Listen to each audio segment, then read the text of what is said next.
আমাদের জীবনে এমন কিছু সময় আসে যখন দেয়ালে পিঠ থেকে যায়, যখন আমাদের নির্দিষ্ট চাওয়া পূরণ করা ছাড়া আর বিকল্প কোনো পথ সামনে খোলা থাকে না। এ ধরনের পরিস্থিতিতে আল্লাহ রাব্বুল আলামিনের কাছে আমাদের মনের একান্ত কামনা বাসনাগুলোকে পূরণ করবার জন্য একটি বিশেষ পথ বাতলেছেন আমাদেরকে প্রিয় নবী সাল্লাল্লাহু আলাইহি ওয়াসাল্লাম, আর সেটি হলো ইসমে আযম। ইসমে আযম মানে হলো মহান নাম। আল্লাহ রাব্বুল আলামিনের এই ইসমে আযম তথা মহান নামের মাধ্যমে কোনো কিছু চাওয়া হলে তিনি সেটা পূরণ করেন।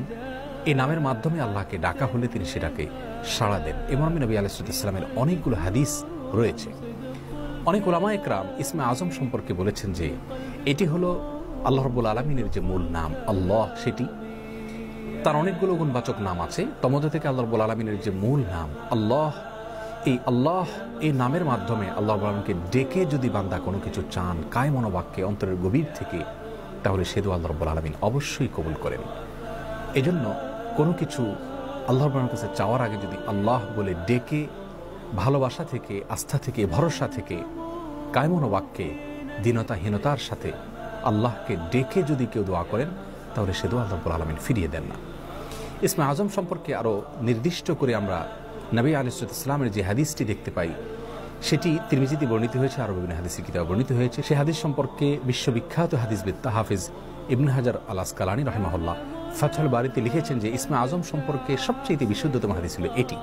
আর সেটি হলো এই যে বুরায়দা রাদিয়াল্লাহু আনহু বর্ণনা করেছেন, এক ব্যক্তি নামাজের মধ্যে একবার কিছু বাক্য বলে উঠলেন, নবী সাল্লাল্লাহু আলাইহি সাল্লাম তার কথাগুলো শুনলেন।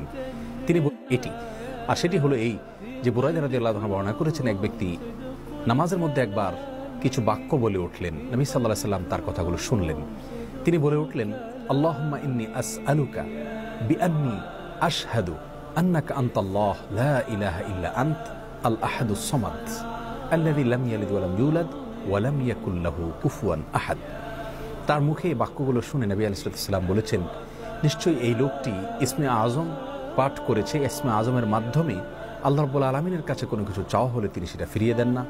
এর মাধ্যমে আল্লাহকে ডাকলে তিনি অবশ্যই তাতে সাড়া দেন। এই হাদিসের ভিত্তিতে অনেক মুহাদ্দিসিন ইকরাম বলেছেন এটি হলো সেই দোয়া যেটাকে ইসমে আযম বলা হয়, যার মাধ্যমে এটি পাঠ করার পর আল্লাহর কাছে কোনো কিছু পেশ করলে সেটাকে অবশ্যই আল্লাহ তাআলা পূরণ করেন। মনের যে কোনো ভালো আশা আল্লাহ তাআলা পূরণ করে থাকেন।